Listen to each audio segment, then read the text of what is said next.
Salut Patrick, Hello, Patrick. comment tu vas? Ça va. Ça me fait vraiment plaisir de te voir pour la première fois en face, hein. C'est la première fois qu'on a l'occasion de se voir. Explique-nous, on se trouve où là actuellement? Ici, on est dans ma salle au Naja, ici à Bruxelles. Et donc, comme tu peux le voir, ici, on a une cage.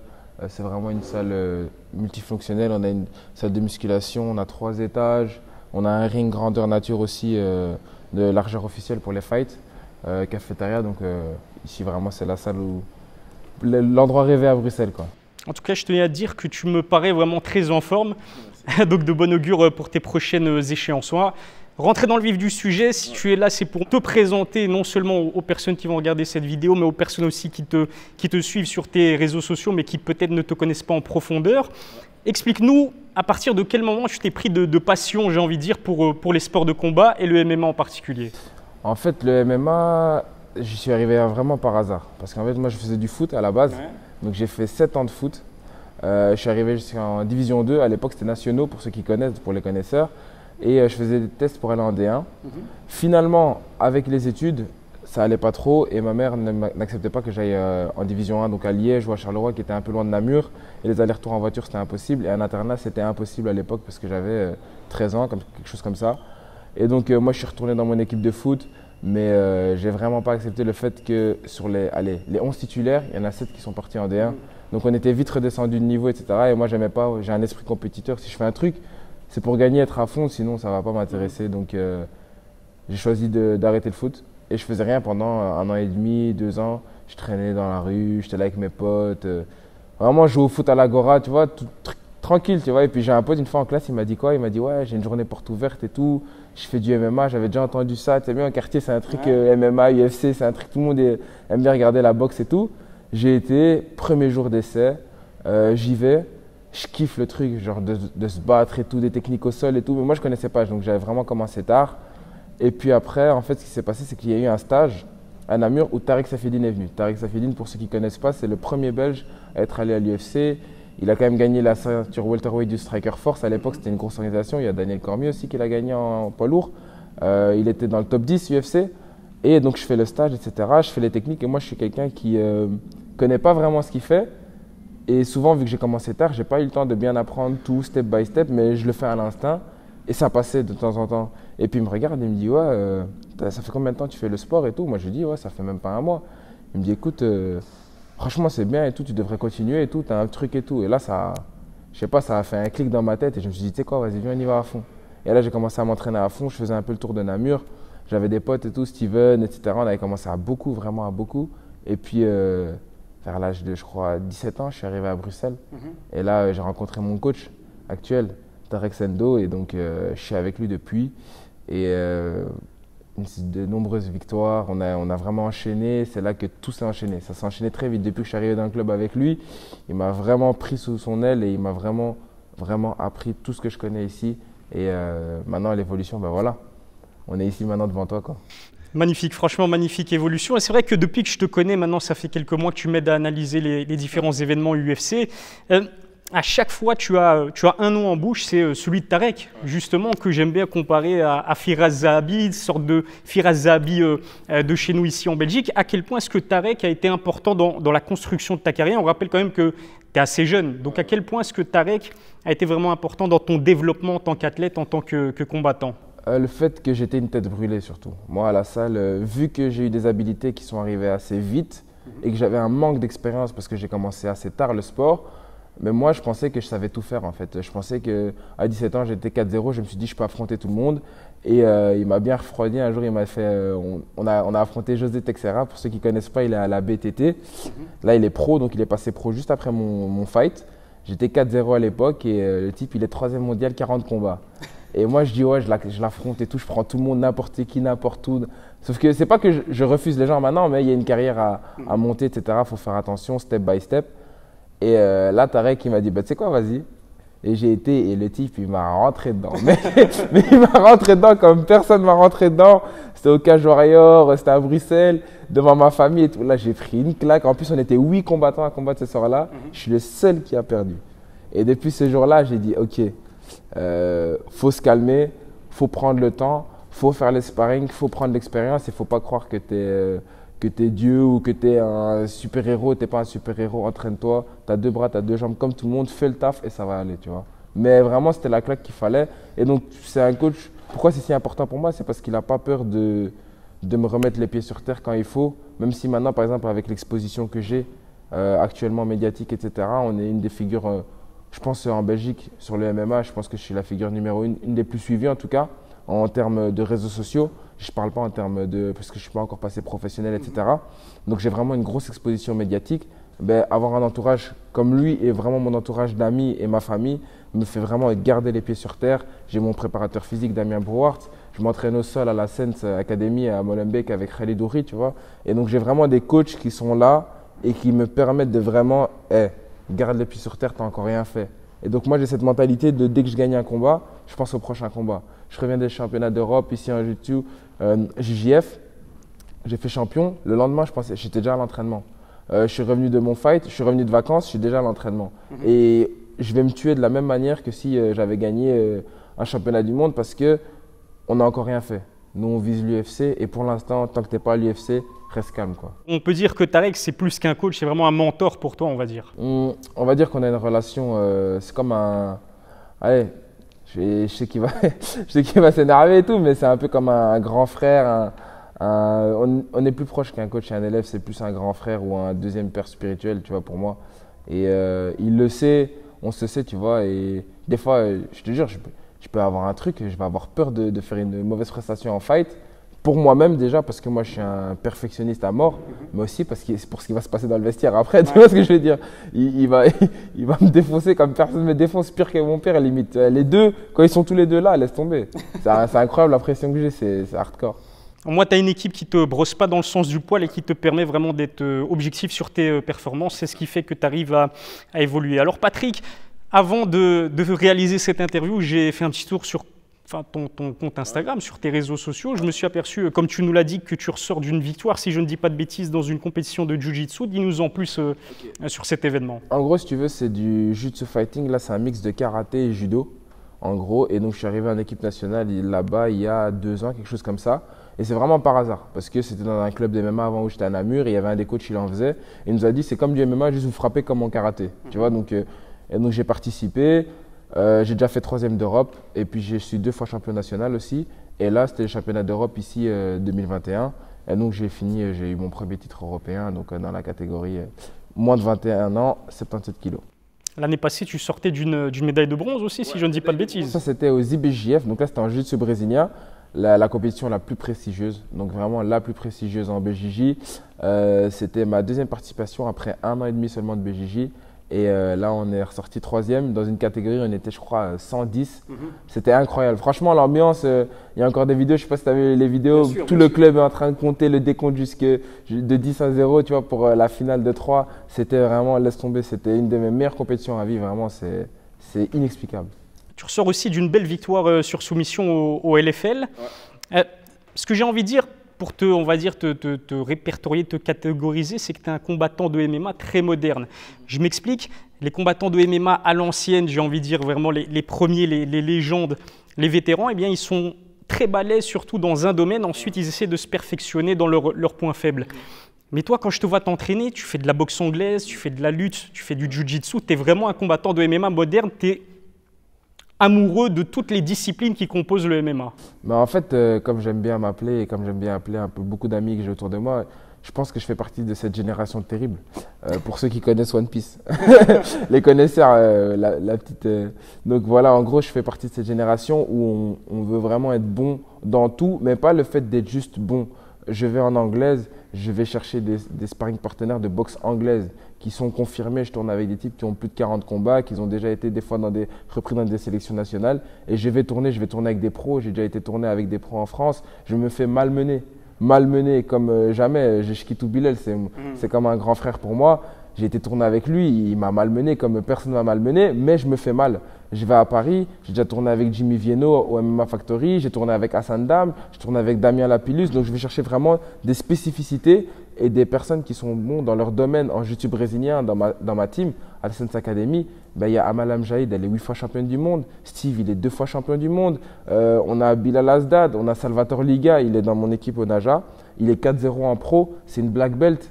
Il vient de faire son 4e combat, là, donc il est 4-0, invaincu. C'est une machine de guerre et donc au sol, je me fais malmener aussi. Et c'est comme ça que j'évolue et c'est comme ça que je performe après en MMA parce que le truc, c'est qu'en 2021, tu ne peux pas être bon que sur un axe. Tu dois vraiment avoir 3 axes où tu peux…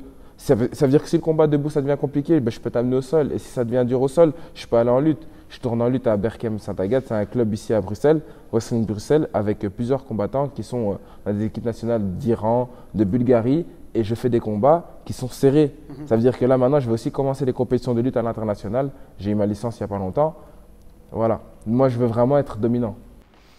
Un combattant de MMA moderne une fois de plus. Et si on a envie d'exploser au niveau, on ne doit pas être bon que dans l'octogone, hein, tu le sais. Il faut être également très fort en dehors de l'octogone. Tu es quasiment suivi par 14 000 abonnés, c'est pas rien.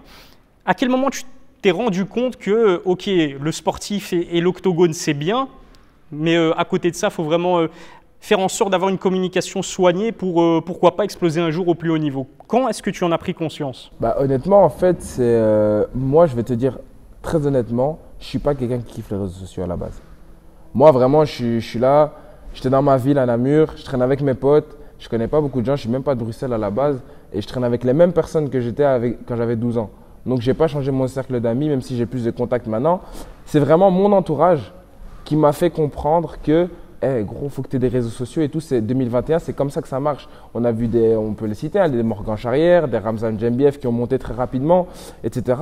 Et puis mon entourage m'a surtout dit aussi, sans arrogance ou sans prétention, j'ai la tête qui va avec. Il y a beaucoup de fighters, ils ont quelques combats, ils ont le nez cassé, des grosses arcades. Vraiment, il y a déjà la tête un peu vraiment amochée. J'ai la chance d'avoir, je crois que je sais plus, dans toutes les disciplines confondues, j'ai presque une centaine de combats dans tout. Et j'ai jamais eu, alhamdoulilah, j'ai pas de vraiment le visage déformé, etc.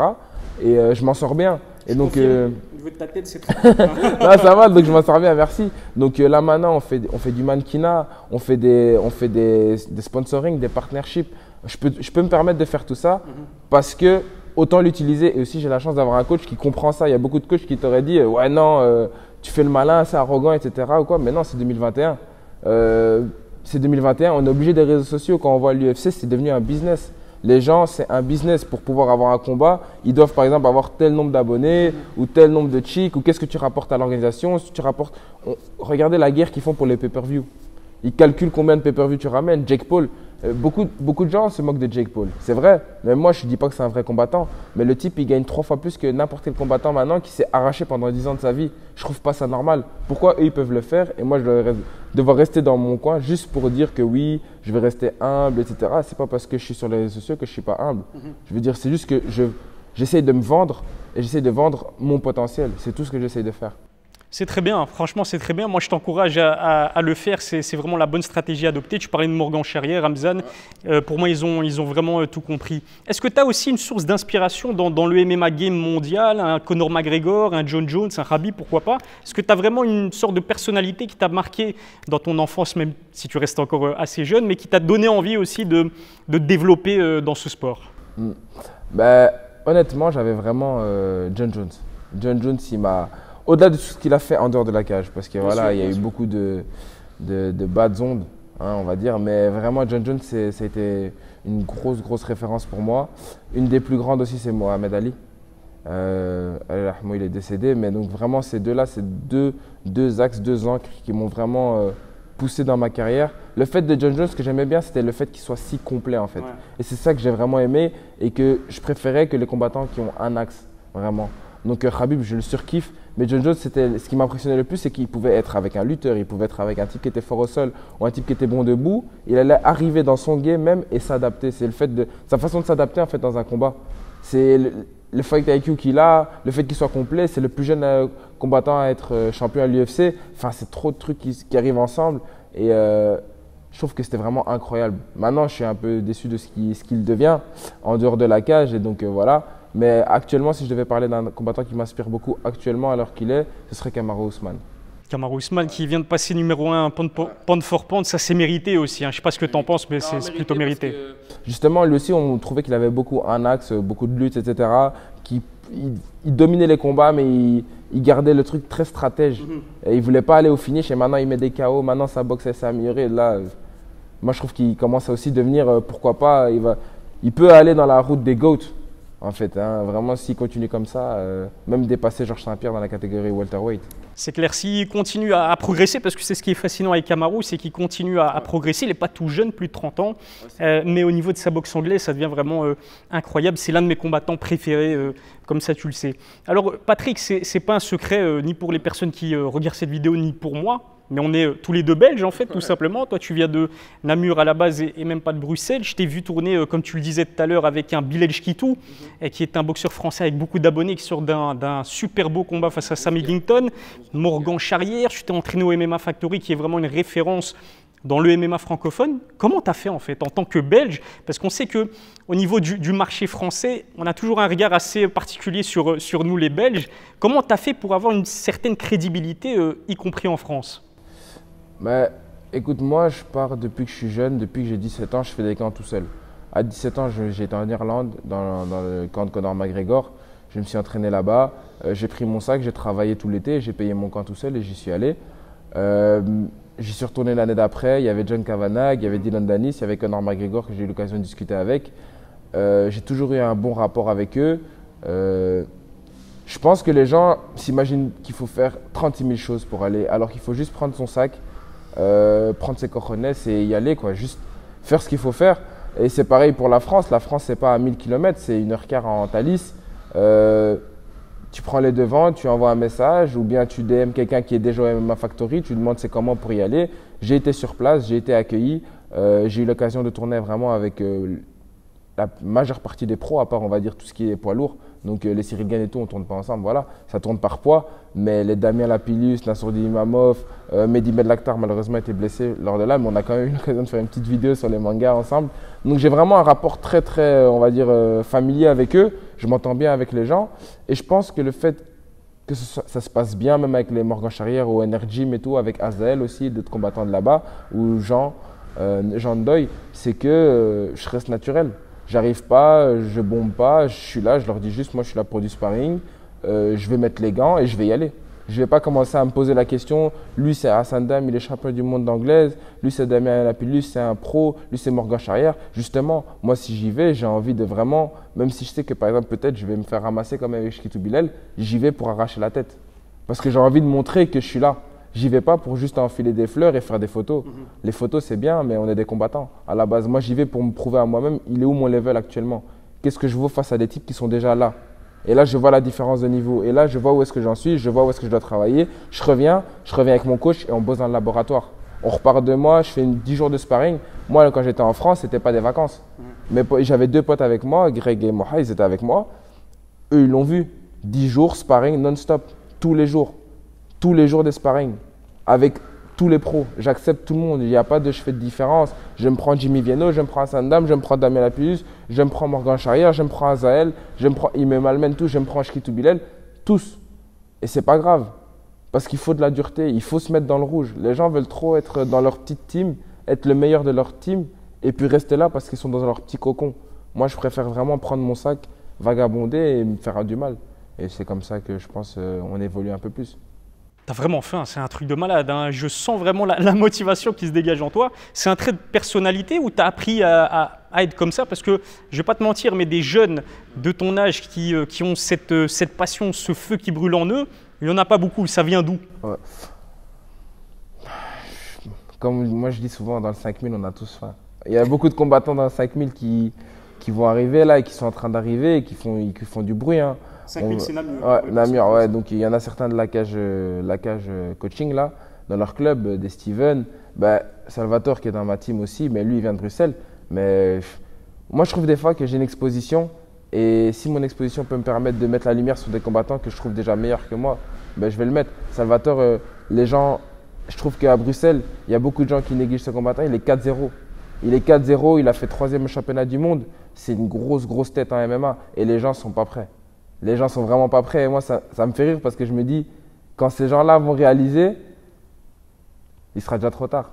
Ce sera trop tard pour commencer à venir dire ouais nous on était là, vous n'étiez pas là. Donc oui moi j'ai l'exposition, je me sens chanceux, mais je sais qu'il y a beaucoup de combattants qui n'ont pas ces expositions et qui la méritent. Et donc moi je me dis vraiment cette fin en fait, elle vient du fait que ouais peut-être que t'as pas eu Tu n'as pas eu ce que tout le monde a eu quand tu étais jeune, eh ben, tu as envie de l'avoir pour tes enfants, c'est tout, c'est simple. Donc c'est pour ça qu'on a faim. Tu nous as parlé de ta rencontre avec Conor McGregor. J'aimerais que tu m'en dises plus, parce que Conor McGregor, c'est quand même la référence au niveau du MMA mondial. Tu n'étais pas en quelque sorte intimidé? John Kavanagh, Dillon Danis, Conor McGregor dans la même salle. Toi, en tant que petit Belge, entre guillemets, ça t'a pas fait peur? En fait, moi, c'était la deuxième fois. Et puis, j'avais un très, très bon contact avec le coach. Je ne sais pas si tu vois Coach Roach, c'est celui qui est chauve. Ouais. Celui qui est dans le camp aussi de Johnny Walker, là, qui va combattre bientôt. Et donc, il m'avait souvent demandé de revenir au SBG, vraiment un peu assez précédemment. Et donc, moi, j'y suis retourné. Au début, il s'est occupé de moi vraiment personnellement. Donc, j'étais dans le SBG Talak. C'est un peu plus loin que le SBG HQ. Et ils ont plusieurs salles, hein, vraiment. Et en gros, là, il m'a amené des combattants, je faisais des sparring et je restais dans la salle là, il s'occupait de moi, etc.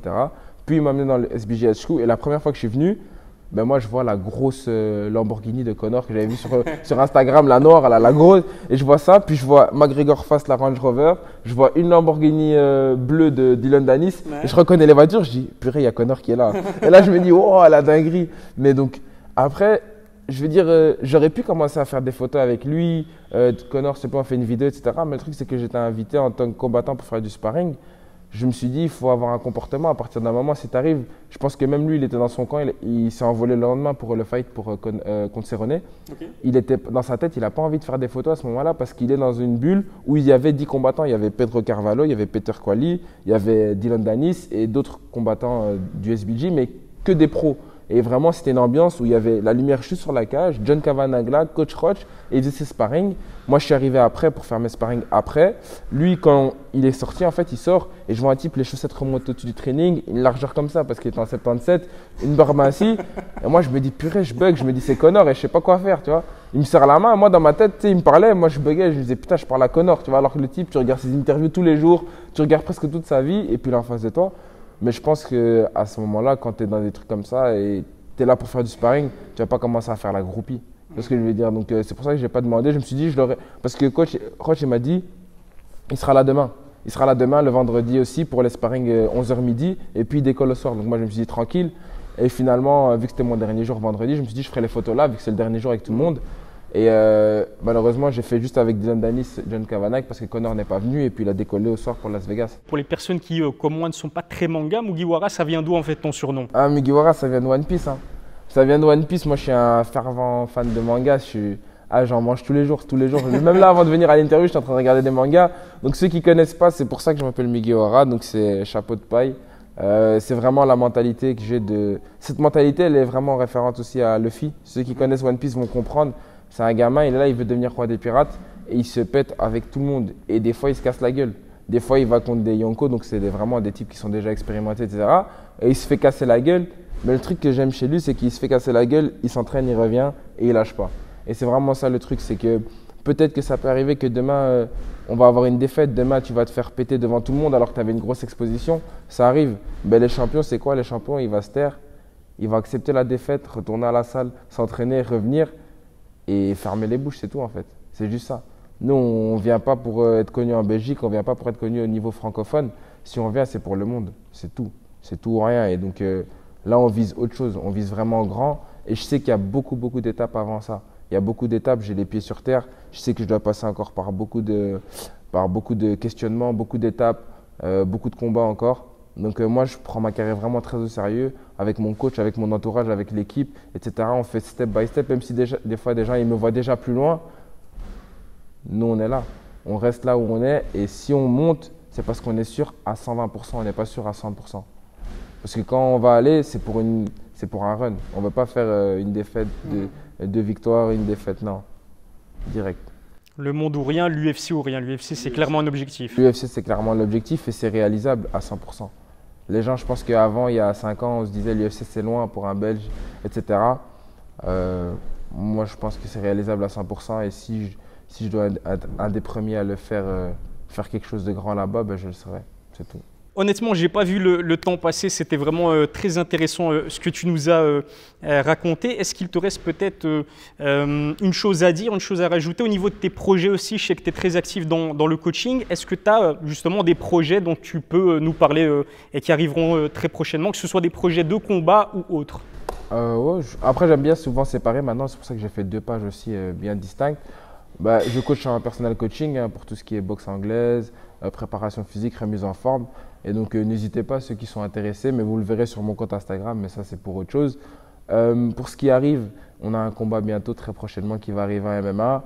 On prépare de grosses échéances aussi avec la team. Et n'hésitez pas à vous abonner sur les réseaux sociaux aussi.